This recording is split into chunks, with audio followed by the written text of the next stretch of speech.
What else can you say? Go the Highlanders. Big weekend this weekend, of course. Our Highlanders are off to Canberra to play their quarterfinals against the Brumbies after a spectacular last 3 games of the season. One in South Africa, one in Argentina, and then of course one against the high-flying Chiefs this weekend just gone at Forsyth Bar Stadium. All very exciting, a very similar feel to this time last year when the Highlanders were on a bit of an upswing at the end of the season. In fact, I remember telling my old man, who's an ex-rugby referee, that the Highlanders were going to go all the way last year because they had the perfect entrance to the final stages where they were on an upswing, and I wonder if that's pretty similar to what's happening now, especially with evidence, David Loughrey, of the big game you were at over the weekend that I couldn't make it to against the Chiefs. Certainly, I did go to the rugby on the weekend specifically for this discussion we're having. Thank you, I appreciate it. I also had a free ticket, so that was quite nice too. Yeah, look, I quite like the Highlanders. In fact, on the weekend they were smaller than the Waikato team, who were really kind of beating us up quite a bit in the first half, literally and figuratively. There's lots of fights, which is great, but they just keep coming at them and they win. You know, they were smaller, but just sort of somehow keener and better, and I think they're in a really good position to play in the finals. Yeah, very much so. Got to get over this week, first of all. Of course, this time last year, well, not this exact time, but in this stage of the season, they were off to beat the Waratahs. This time they've got to go off to try and knock over the Brumbies, which is not a lay-down misère, especially because the conditions are supposed to be not particularly crash-hot this weekend.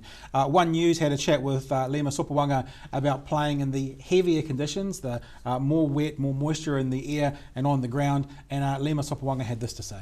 Yeah, hopefully Aaron Smith give me some good ball. And I don't have to pick it up off my ankles. But no, it's, you know, it is what it is. It's not like playing under a roof here at Forsyth Bar, is it? So we'll prepare for all weather options and we'll play accordingly. So he's pretty. I mean, he's saying that yes, it could make a condition, but every team has to play in the same conditions, and you know, you play in the conditions you dealt. Both sides are on the same field, literally. My sense of it is it's not going to have a roof over in Canberra. We're the only people really with a roof, aren't we? Yeah, always dry at our place.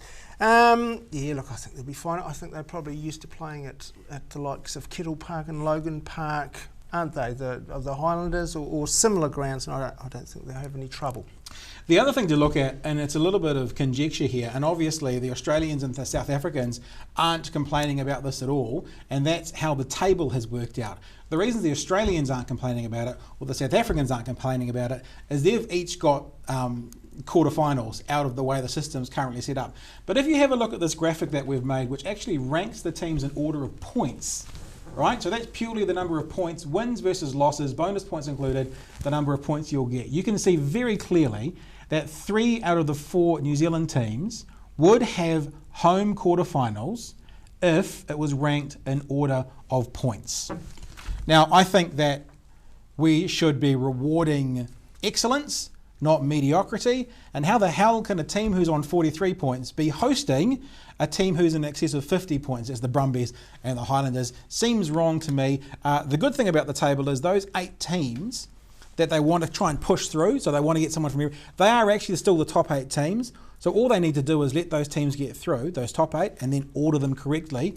And that will actually be a reward for the excellence that these New Zealand teams have had through the season, and one South African, rather than penalising the Highlanders, sending them offshore when they actually deserve to be playing at home. You seem to make sense, Pat. Let Thanks. me say this. Nobody really understands that system. You might be right, you might be wrong. It's impossible to say. It is impossible to say. The one thing that is possible to say, and this is what we've all got our fingers crossed for, is that if all the New Zealand teams win this weekend, because they're all playing in different games, Highlanders semi-final next weekend at Forsyth Bar. Fingers crossed. And that Ben Smith, he's a nice young fella, isn't he? Lovely.